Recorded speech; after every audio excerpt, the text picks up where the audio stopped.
And so those are the kinds of examples that I look into my past and I think like so many people wouldn't have had the kind of critical thinking, I think, to kind of say, how do I make this something that um, rights it the wrong, first and foremost? Like the first thing that I asked for in my case was I wanted an apology. You took something from me that I will never get back. And that is the beauty and the joy and the pride and the respect of being able to create life.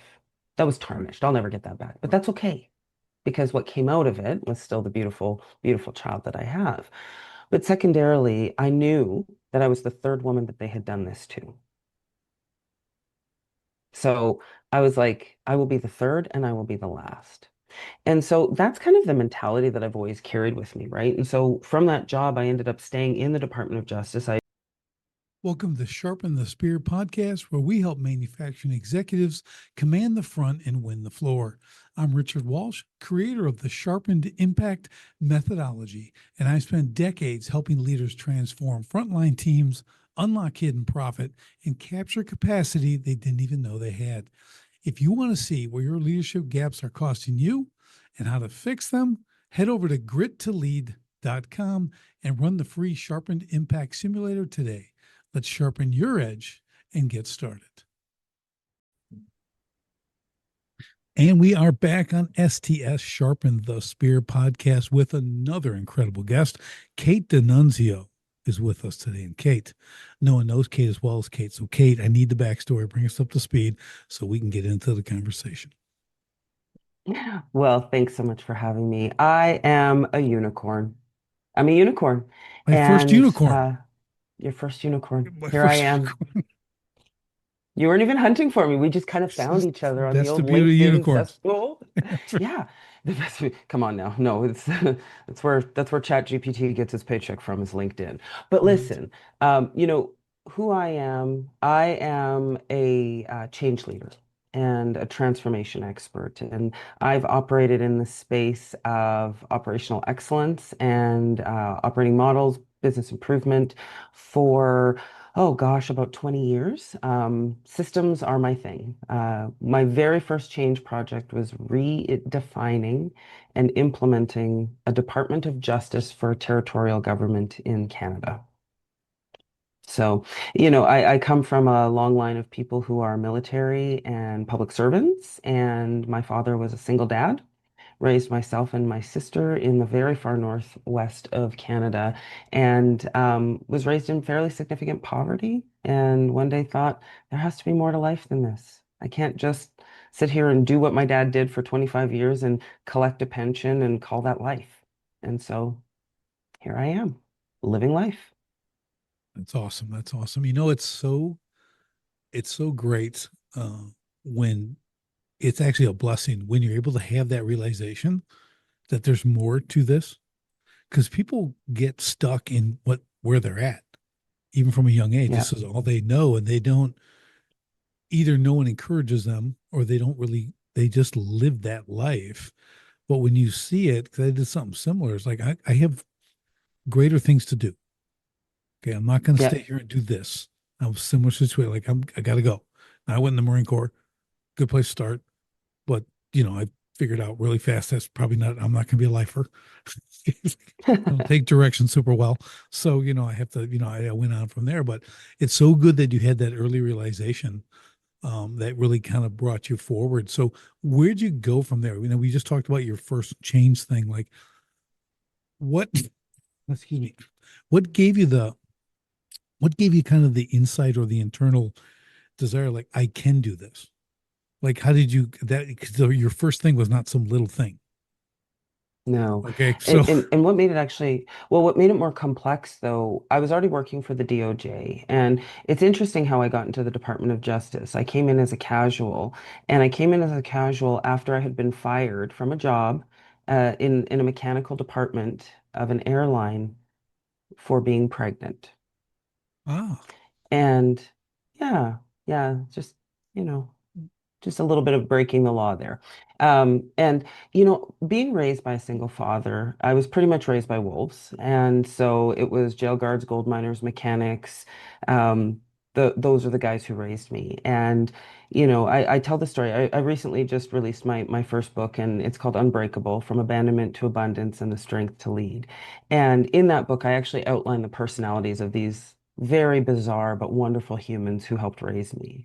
And they were my dad's friends. And so their wives, there were two wives that were relatively impactful in my upbringing. A third one came along a little later in life. But let me tell you, my very first time getting a bra fitting, I was 12 years old and I was taken to the Northern store in downtown Whitehorse, and this little training bra was fitted over top of my winter jacket.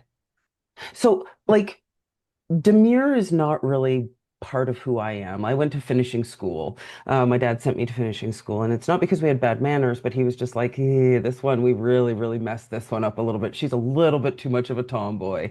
And, so I think that based off of that, my desire to always learn was something that was ingrained in us very early. But the other part that was a really significant component of our upbringing was social services in terms of being out in their community, I guess public service, being out in the community, asking for what you want. And if someone's not going to give it to you, then building it and taking what you want.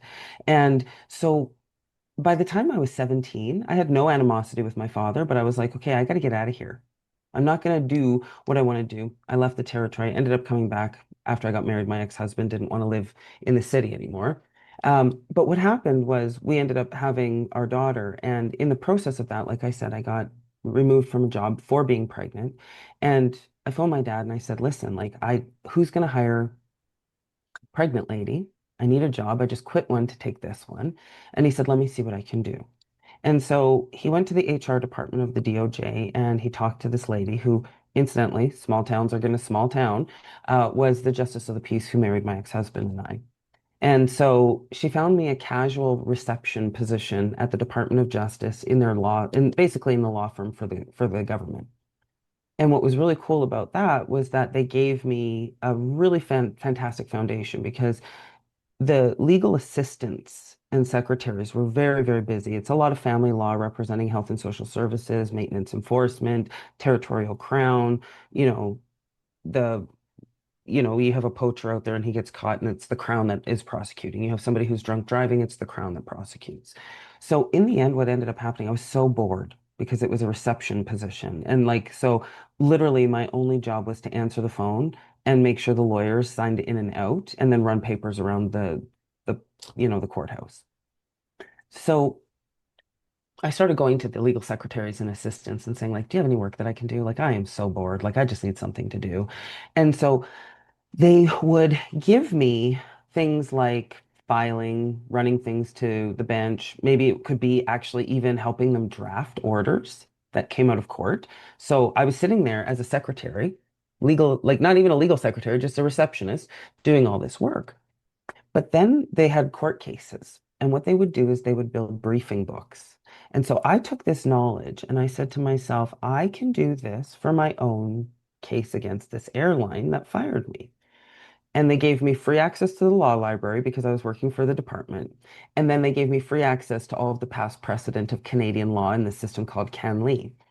So I searched and researched, and I was able to use CanLII to find past precedents on women being fired for being pregnant. So I had judicial feedback, Right. included that. I found some books, copied them, built my request, told my story, and we went into mediation. And the airline sent two lawyers and the woman who fired me.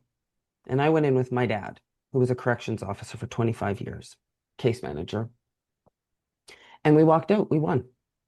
And so those are the kinds of examples that I look into my past and I think like so many people wouldn't have had the kind of critical thinking, I think, to kind of say, how do I make this something that um, rights it the wrong, first and foremost? Like the first thing that I asked for in my case was I wanted an apology. You took something from me that I will never get back. And that is the beauty and the joy and the pride and the respect of being able to create life. That was tarnished. I'll never get that back. But that's okay because what came out of it was still the beautiful, beautiful child that I have. But secondarily, I knew that I was the third woman that they had done this to. So I was like, I will be the third and I will be the last. And so that's kind of the mentality that I've always carried with me, right? And so from that job, I ended up staying in the Department of Justice. I did family law for a while, I did territorial crown for a while, and then I was handpicked by the deputy. And it was because of the fact that my father had been in the system for 25 years. So I was picked as a stakeholder management strategy, right? They said, oh, the wolves will maybe pee on her shoes a little bit, but they won't bite her because that's her dad over there and he's Right. not going to be too keen, right? And so from there, it really became a way of finding the next plateau, the next, as I call it, the next mountain to climb. Where's my next peak? Right? Because I'm very much about peak to peak thinking in terms of, okay, I've gotten here and I feel like I've gotten as much as I can out of this position. Where can I go from here? And I think the subtext of how I see myself in the world is I can do really hard stuff and I can be really kind about it and achieve 10 times more being kind because you do get more flies with honey than you do with vinegar. Yeah, that's it. That's awesome. Yeah, I think um, we met, we were replying on LinkedIn on whatever the discussion was. Someone posts an article, then people chime in, it's kind of cool. And I'm like, so I'm like, well, she's kind of hardcore. Because you're so direct, and because we're doing an operational stuff, I'm like, okay, this is a person I can talk to, because it's a breath of fresh air. Because a lot of people are just Thank you. they're the I don't know how to describe it. I'm gonna use the word timidity. They have Mm, this fear of offense, or they want to be liked, or I don't know what they're doing, but it's like it's such a lack of, to me, I interpret it as a lack of confidence. yes. Okay. And I can't handle people like that. I mean, and I'm talking primarily men. Okay. So Hmm. like, you get a woman who then is talking the talk, walking the walk, and you can tell by what he's saying, Yeah. right? So I'm like, okay, this person's worth investigating, So obviously we connect and stuff, and it's great to hear your story, and it makes even more sense. You know what I mean? Because Yeah. the origin matters. You don't Oh, just, it does. I mean, we can joke that you're a unicorn, okay, and you very well could be in this space, but I'm just saying, like, it really is that origin, and when we look at the origin, it's very defining, even though we left it, right? We went Absolutely. on to other things. I mean, I've always been grateful. Like I look back on it's similar to you, and I'm like, I think it had to happen. I don't know Yeah. what else could have been better, as crappy as it was. There's things that happened in my life. I'm like, that's the only thing that could happen. And no one else would ever want that to happen to them. And I didn't want it either. No, But now you go, well, I'm here now because of all that. So it's kind of cool. That's why I love hearing the absolutely. origin story. It is. And I think one of the things like with Unbreakable, it was actually I'm a competitive bodybuilder and I do a prep project every time I compete so that I'm not just sitting thinking about, cookies. Right. And because I do really enjoy cookies. But, you know, I started to write this book based off of the fact that people were always like, you are so unique. I've never met anybody like you. And what's interesting is your origin story is your origin story. And so for you, you're like, yeah, just Right. I don't know. I don't feel like I'm all that unique, but then I guess I am. But this is all I've ever known. I've only ever known to be a bit of a loudmouth, a public servant, someone who stands up for the little guy, but also someone who holds people very accountable. And I'm not afraid to do that because I'm not mean about it, right? Right. And I think, I ran a program a couple of years ago for a number of women, and it was called Empower. And it was not one of these rah rah get together and, Right. be militant feminists. Like that's not what Yeah. it was about. Right. Um, but what it was about was unleashing the pieces of yourself that you restrict because you've been taught or told that you should. And it was interesting because when we did Empower, we opened it up to women, didn't matter who you were, where you were, anything like that. My youngest participant was 12. My oldest participant was 60. And that really told me a lot about the demographic of women and how we are. But further to that, I have a model. I learned this when I was 15 years old. There was a woman who came to our territory and she was, they had actually a boys' class and a girls' class, and the boys were taught one thing and the girls were taught another. Like, okay, fine, whatever. But the woman spoke to us and taught us that we have three voices or three origins inside of us. And the first one is our little one. And so, to make it very general, it's, the little child. And those are the ones where, you see those automatic limbic behaviors where, somebody starts doing this. If I see a woman doing this in a boardroom, that's pacification. And that tells me that something is not okay with her, right? With men, a lot of the time it's rubbing the back of the neck. Sometimes it's self-soothing like this, right? So the body language of how the young personality shows up is there, right? And so the next piece is talking about the bitch or the bully. And why I talk about this particular one at this particular intersection of where we are right now is because I had a woman who came in to this conversation and she was a part of this. And she said to me, "Oh, I work in football." And let me be very clear, it was minor football, right? I've worked in professional football. You want to talk about where there are very, very few ladies? That's a very good Yeah. example of it. But she came in and she's sitting there in the middle of the room, and all of these women are around her, and she says, "I operate almost exclusively with my bitch." And I was like, why would you do that? Well, because I'm in a male dominated field. And I was like, no, actually, what that means is they just don't respect you because how you're choosing to show up is how you think you should show up, as opposed to leaving your gender at the door and coming in and being an expert in your area and in your space. It's good. And I think that for me, a lot of it comes down to the fact that I was not seen as a little girl. I was seen as my dad's daughter.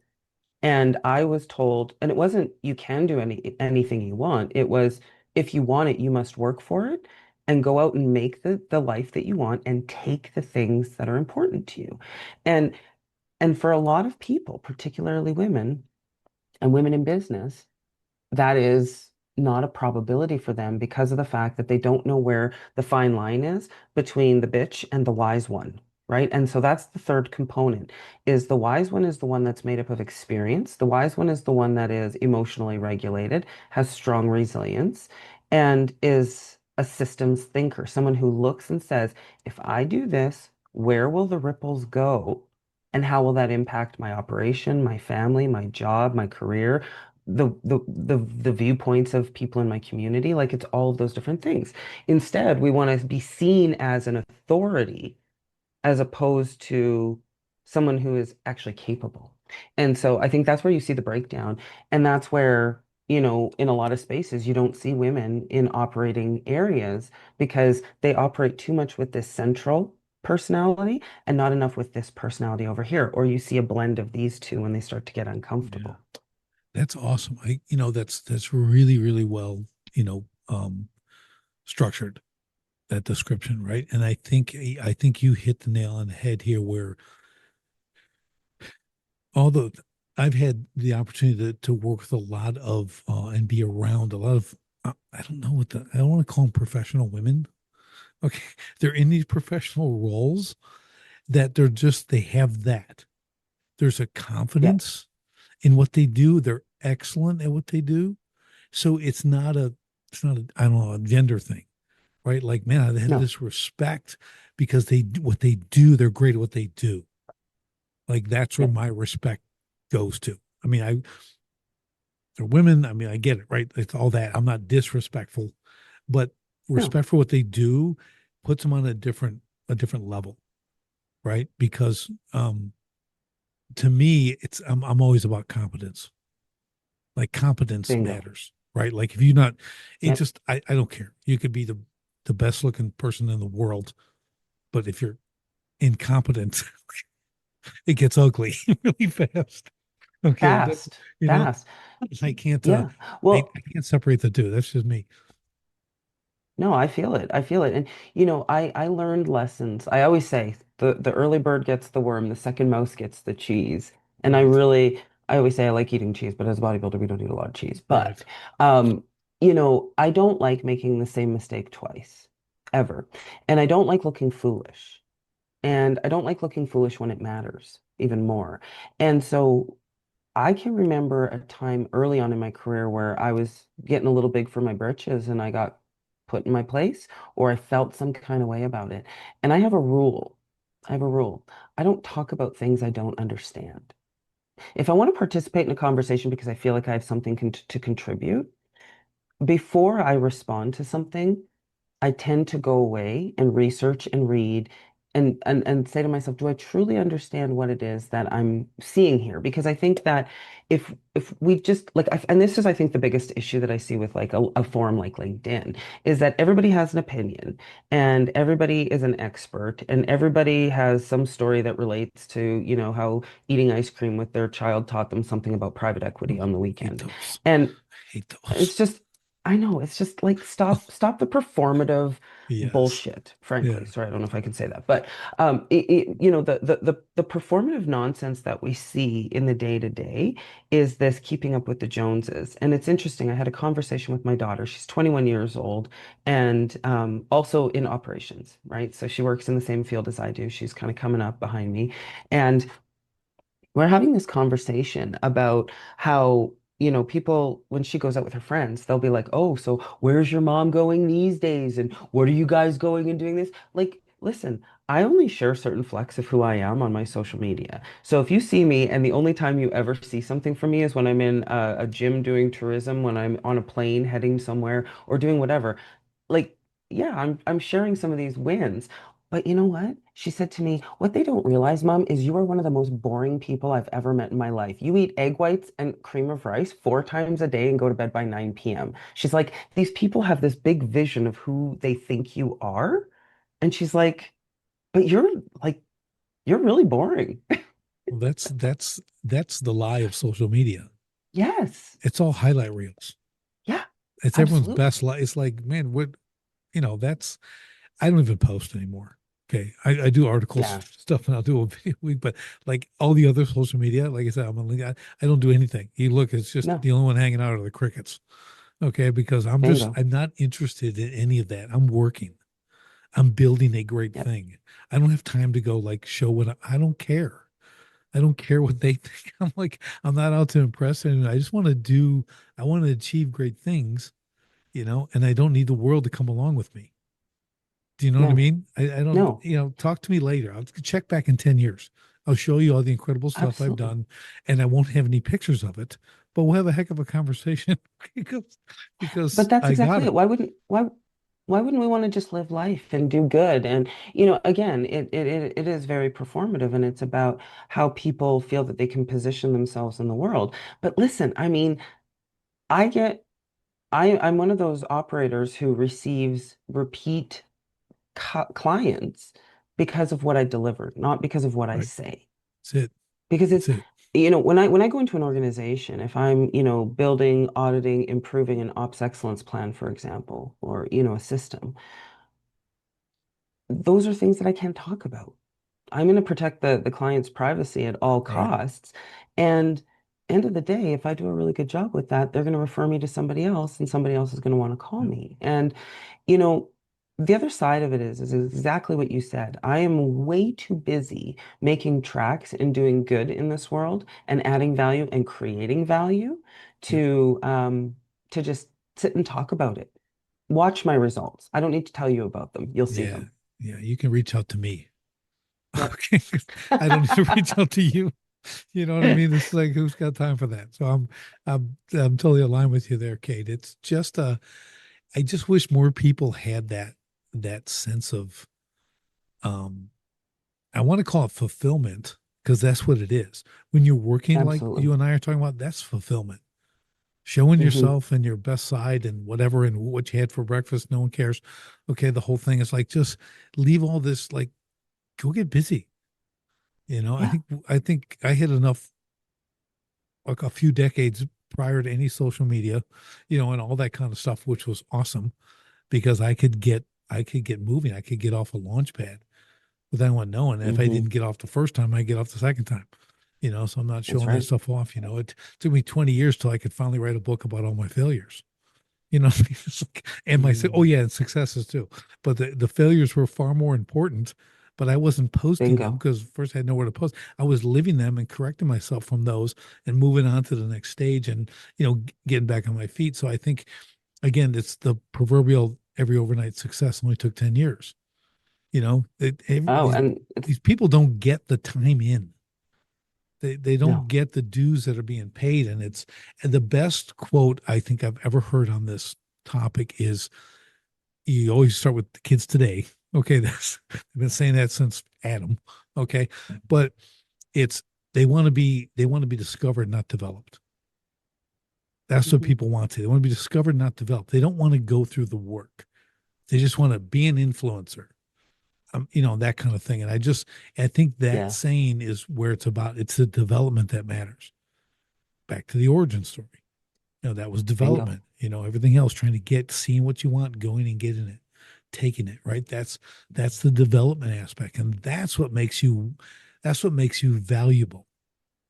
The problem with these discover people, they're not valuable. You're actually a No, tool being used by someone else to get some gain. Then they'll kick it to the curb when they're done or you're not doing it. Doesn't matter. And then you're done. If you're a flash in the pan, it's just that. It's a that's flash and you're gone.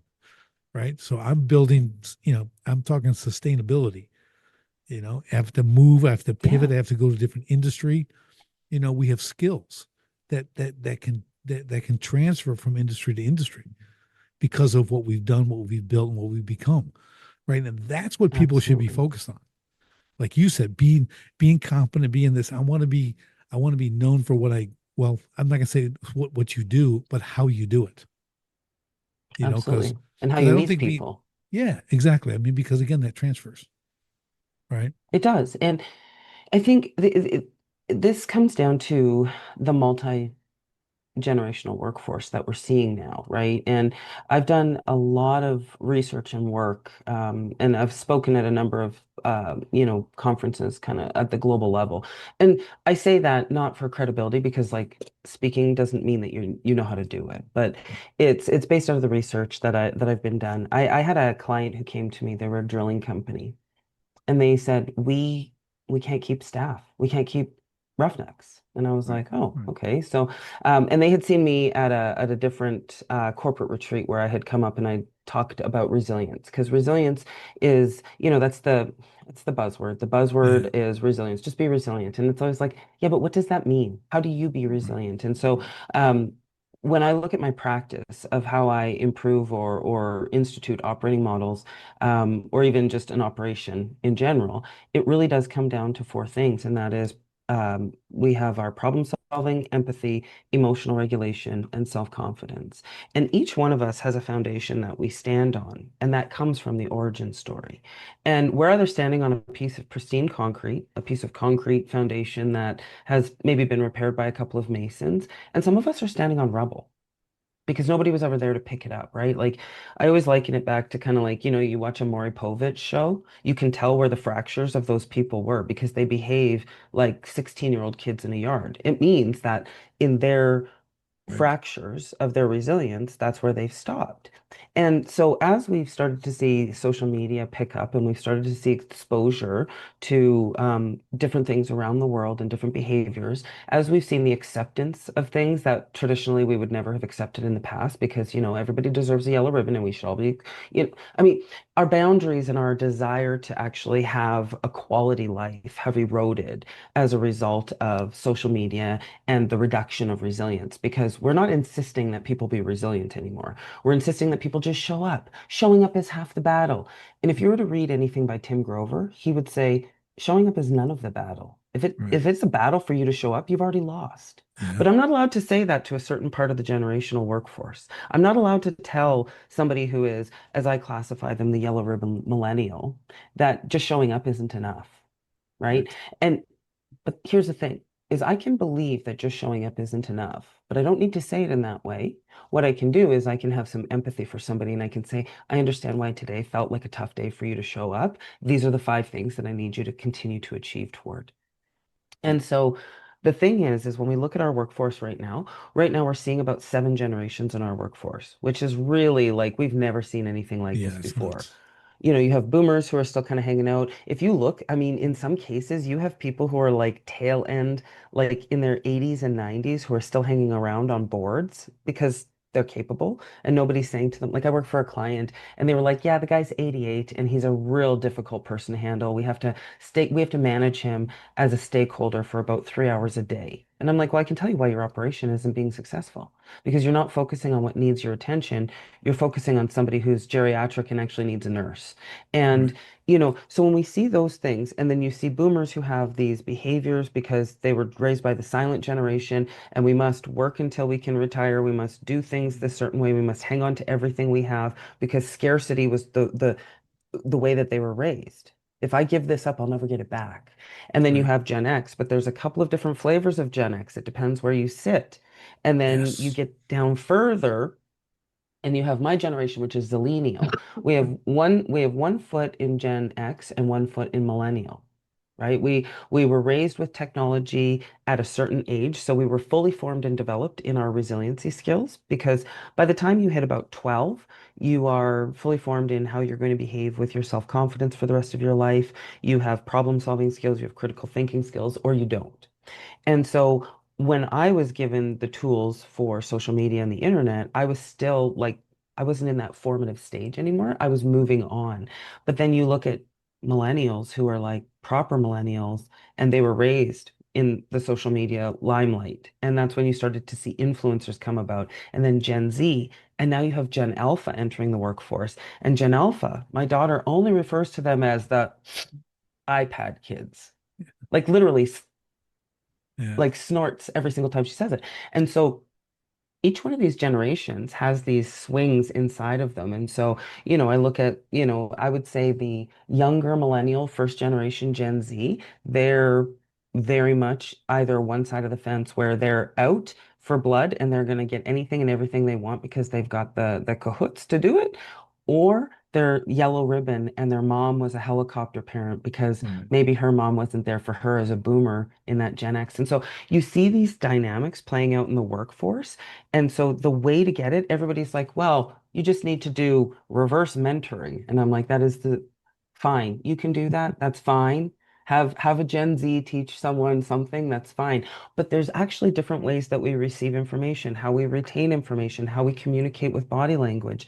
The statistics around how we engage and communicate haven't changed. How we perceive them and how we coach to receive or stop them is where the difference is, right? And so managing that workforce and, you know, getting everybody on the same page at the same time is very hard, especially in operations, because we have major, major gaps in terms of those engagement methodologies and ways that we will and won't engage. And if they are not ironed out, that is how you have incidents and injuries. I've had flash fires in facilities because I have a Gen X and I have a Gen Z, and they don't see the work the same way. And if Right. we can't get them to communicate, it's not even drift. Like we're islands in the stream. We're like, Yeah. you know, and so that's where the risk of having unidentified gaps in our engagement methodologies and how we work with our workforce, as opposed to just expecting our workforce to fit into one sleeve and just go. Yeah. It's a challenge. I've been fortunate to have a lot of guests for a number of years now, really hitting on these, whether it's millennial or, the whole generational thing. And I know from being around enough that, everyone, I use this analogy a lot. I was at an event, a World War II reenactment event my son is in. So I'm walking, talking to some vendors, and there's a Marine Corps guy. I'm a Marine, and he's talking, well, we were in the, and I'm like, oh, I was in the, early 80s. He goes, ooh, real Marine. And I'm like, I said, you know what's funny about that? I go, we said that about the Vietnam guys. They were the real Marines. We weren't, Yeah, So every gen, my son now is interesting. a Marine, right? So he's like that. This is not, your Marine Corps. These guys are soft, and he's telling me this stuff. I'm like, dude, I'm telling you, like maybe it's more. It seems like it's a little bit more now in certain situations. I said, but we've all said every Yeah, generation is that way. Every generation yeah, gonna, think the ones before were tougher. They were this, they were that, and there's validity to part of that, but not always. But it's always going to be that transfer. So I think to your point, it's you have to understand that. Like understand that there's a Yep, perception and then there's the reality of actually communicating and working together. And exactly. that is what we have to understand. So I think until they, and something that this is the wise part of your three. Okay. Hmm. When you wise, when you reach that point, you understand these things and they're very obvious. They're way more Yeah. obvious now because you have time in the game and you've crossed over a few. And that's when to me, that's when we're the most valuable. Okay. I'm not the Yeah. 88-year-old Yeah, guy. I'm not absolutely. saying that, but like I'm at that point where I'm like, I got like 35-ish years in, like running businesses and doing all this stuff. Like I, I bring something to the table. Okay. Like Oh, yeah. I can speak on a lot of topics. I can see different things. I have great discernment, because of accumulated time in the game, so it matters, but it's really what you do with that. There's a lot of people too who are maybe let's say they're somewhat parallel to me, but they haven't. They've gone and they've done and they've put the years in, but I don't think they're not watching. They're not No. the critical thought aspect, critical thinking aspect you talked about earlier. They don't have that. They don't have that skill. That is an absolute skill that you can be taught. I train my kids from being very little, from being very, very small to having that as an operating system. Yes. Okay. Like I would It's analyze commercials on TV with them. We're going to think about what are they telling you? yeah, Yes. what's the agenda here? What are they doing? Is it really the best? Is it really new and improved? Is it this? Who are they really, walking them through it? And yes, that gets obnoxious, for my kids to me. Oh, But so, from a kid's perspective, Dad, it's just exactly, toothpaste, exactly. They but get it. that's exactly it. And we did the same thing with my daughter is, it was critical thinking. And interestingly enough, the other thing that we also did and we instituted was something called four walls conversations, right? Psychological safety. And I know that makes everybody, and particularly in private equity, cringe. They hate the term, or if traders hate that term as well Right. because, they're hard industries, right? Yeah. But psychological safety is not a soft practice. It is a technical practice, right? And again, I can do really hard things and I can have very hard conversations and I can provide people feedback in a way that doesn't demean or diminish who they are as a person, but that they can still show up.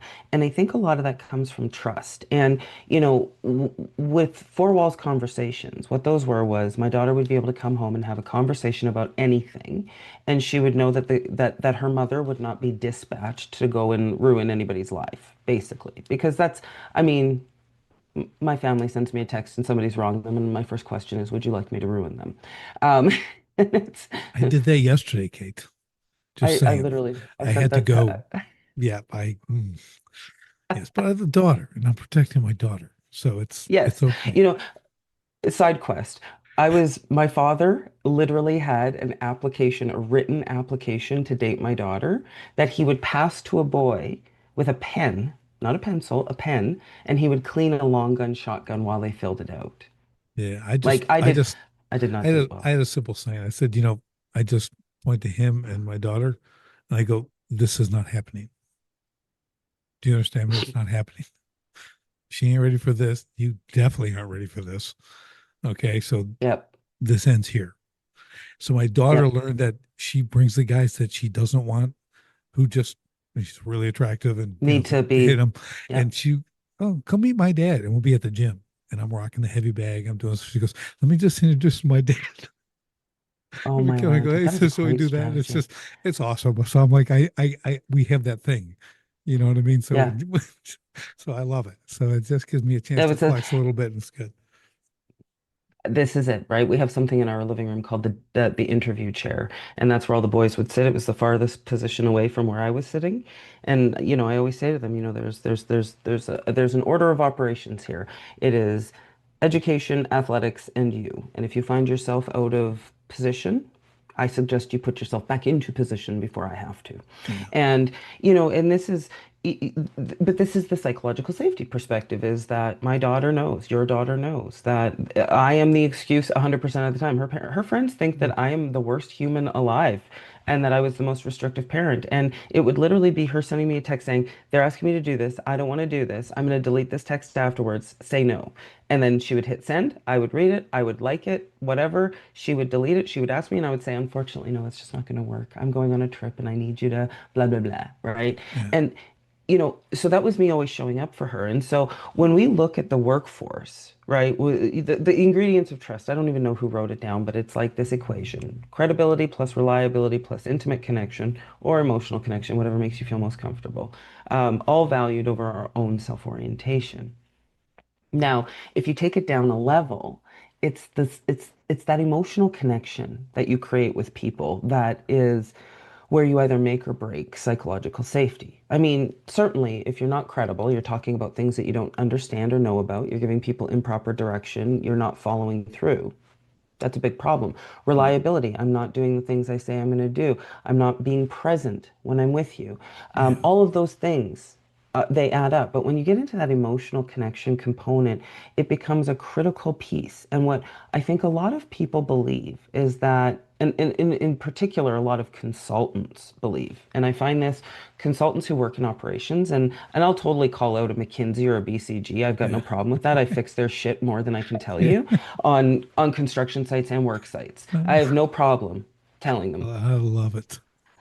I mean, yeah, great. You showed up wearing Patagonia and you asked somebody's cat's name. Nobody gives a Yeah. shit. Like that is not connection with people. They're Right. used to that. You get somebody in the blues and they see somebody walking with a white hat. The first Mm. thing they're going to do is they're going to put their tools down and they're going to go, "What's the flavor of the day today?" Right. Right? And I get out onto the work field and I do not have my last name on my hard hat. It says Kate the Great. And you know why? Because I'm a unicorn. And you know what's all over my hard hat? Union stickers, safety stickers, and the things that show that I have the ability to be out Yep. there with them. I It, respect them. The yep. craft matter. The workforce matters. The maintenance guy who is stressed out because he can't get his, maintenance planning tool to work properly and somebody's breathing down his neck from corporate because his metrics are messed up. That matters, right? Yep. And and so when you build emotional connection, it's not about knowing someone's kids' names and cats' names. Like, yes, those things matter. They are important. That's not what I'm saying. What I'm saying is that surface level. That's Yep. the stuff that somebody has on their Facebook profile. You could find it out just from doing a very basic search. Yeah. But You're what not going to be matters respected for that. no, That's no. the And the reality. other thing is what is the intent? How are you approaching and what with what intent, right? I always have a scope of work when I walk onto a work site. Absolutely. But that scope of work is secondary to forging those relationships Yep. because without those relationships and understanding who those people are, what their origin story and foundation is, why they are how they are, who they are, what's important to them, and how they understand what I'm being asked to do, that's where Yeah. that's where connection happens. That's it. And so it's resonance. It's not about me. It's never about me. Right. It's always about the workforce. It's always about the outcome. It's always about making them more profitable, more safe, whatever that looks like. Yeah. Presence. Am I with them when I'm with them, or am I looking at my phone? Because I can tell you that if I did this right now and I looked at my phone, I've just broken our connection because this has now become more important. Yes. Yes. Yeah. I had that discussion often. Even my son is a 2.5 year old. He's on that thing a lot. And I'm like, dude, Yep. she's second. I said, do you want to, Hmm. you need to understand what you're doing. You do not want a girl, especially if she's going to be raised second to a phone. Let me tell you what it's going to look like when she becomes a teenager. Okay. Like Yep. you have no idea what you're setting up here. Okay. Like put that thing down. Like you needed that. There's nothing on there that can compare to No, the attention to your two and a nothing. half year old. Like you got to do this, man. Like I'm Be like, present. yeah, it's and that's what's about. It's like when you're talking about something, and yeah, the last thing I want to be, last thing I want to hear is someone say, "Oh, he's a nice guy." That's like an insult to me. Okay, like I know. the It's like you don't know nice, anything about nicest, me. yeah, that's your yellow ribbon, your ice cream, vanilla ice cream. I'm like, Yep. no, man, he's just, man, that's a good man. That's what I want to hear. Like because we're Absolutely. connecting, like you're saying, I got the boots and they're dirty. I just Yep. didn't, so like I've done the stuff, like we were going to look at an underground company. I'm like, well, I can operate all this stuff. I'm going to jump in there. Like I can work all these things, man. Let's go. Like let's have a little fun. Can I See, play? Can I s- play a little bit? see, and for me, I know what my limitations are. I don't do what my operators do. I don't do what my maintenance guys do. Right. But what I do is I move mountains so that they can do what they That's it. should be doing in a That's way it. that is safe and reliable and repeatable and productive. That is what Awesome. matters to me. I don't need to know how to do their job, but what I need to know is how do I facilitate them? And the only way that I ever know that is because they give me the permission to get to know who they are and what's important to them. That's it. And that's what matters. That psychological safety, that component of trust, that emotional connection, and the That's it. ability to connect with them. Now listen, I had this I do a lot of workshops in operations, a lot of visible safety leadership. I do a lot of different things. And I always say to my guys, take one thing away. Just one thing. You don't have to remember all of this thing, take this one thing away. And I'll tell you, when I come out of emotional regulation workshops, one of the things that people tell me, because I teach them how to reduce anxiety through a body scan, these guys, they think about their feet. I had one guy come to me after I did a workshop with them, a driller, and he said to me, I was so mad last night, Kate. I got off from this workshop that we did, and he said, I was so mad. And he said, but you know what? I was able to rein it in. I didn't get mad at everybody. I didn't yell and scream. And I said, it's great. I said, what'd you do? He said, I thought about my feet. And then I thought about feet in general. And I think feet are so disgusting that it actually stopped me from being angry and start like he was like I was disgusted as opposed to being angry, right? And so it's like it's even finding the things that work for the people, right? Because if it's not Right. about me and it's about them, what are the things that click, right? So it's it's always a work in progress. I feel like Yeah. we could talk That's for hours, and I we feel like could we're kind of yeah. running at the end of our time here, but Yeah, no, I it's awesome. this has been I'm fantastic. laughing about the feet thing because one of my sons, I make fun of him. He's got Barney Rubble feet. You know what Oh Barney my Rubble God. feet is? Yep. They're Big like and wide rectangle and feet. thick. Potatoes. I'm like, you got some Barney Rubble feet. It's hilarious. But yeah, you're right. So let's do this. Tell us about the book again. Just title, everything else, where they can get it. Okay. If they want to reach out to you for whatever they might need, let's do all that. We'll take care of business here and then we'll do some final thoughts. Fantastic. So, if folks want to read the book, they want to pick it up. It's called Unbreakable: From Abandonment to Abundance and the Strength to Lead. If you Google it on Amazon, just go Unbreakable Kate, Kait. It'll come right up for you. There's lots of information there. The other space where you can find out more information about that, as well as, some of the other things that I'm doing with the book, is yourunbreakablelegacy.com. It is the main page for the book. And of course, folks can find me on LinkedIn, Kait Dinunzio, and I'm sure we can drop the link in your show notes there. But overall, I think, I'd love to hear from your listeners. I'd love to keep this connection going. I think this is fantastic, and Awesome. it's it's a good conversation, right? We talk a lot about operations, we talk a lot about norms, and I think that taking into consideration the psychological side of it, who we are as people, our origin stories, how we show up in the world is a really, really important part of how we maintain and manage systems that don't drift and that don't hurt people. Because I think that's the number one thing. We want to keep everybody safe. We want everybody to go home at the end of the day. Awesome. Kate, this has been fantastic. And I think you're the only Kate I know, Kait. I don't think you're the first, you are a unicorn because just the I'm a spelling of unicorn. your name. What can I That's just say? what it is. Um, so awesome. Just incredible conversation. Thank you for taking the time. I know you're super busy. Really appreciate it. Naturally, we're staying in touch, but just great. This was awesome. A lot of great This takeaways. was And I so really, fantastic. really, yeah. So just awesome. And for everybody else, we'll see you on the next STS podcast. Thanks for joining me on the Sharpen the Spear podcast. If you're a manufacturing executive and you're serious about unlocking hidden profit, improving frontline leadership, and taking control of your floor, go to grit2lead.com right now. Run the free Sharpened Impact Simulator and discover your biggest opportunities are hiding. Don't leave millions on the table. Sharpen your spear, lead from the front, and win the floor. Until next time, stay sharp.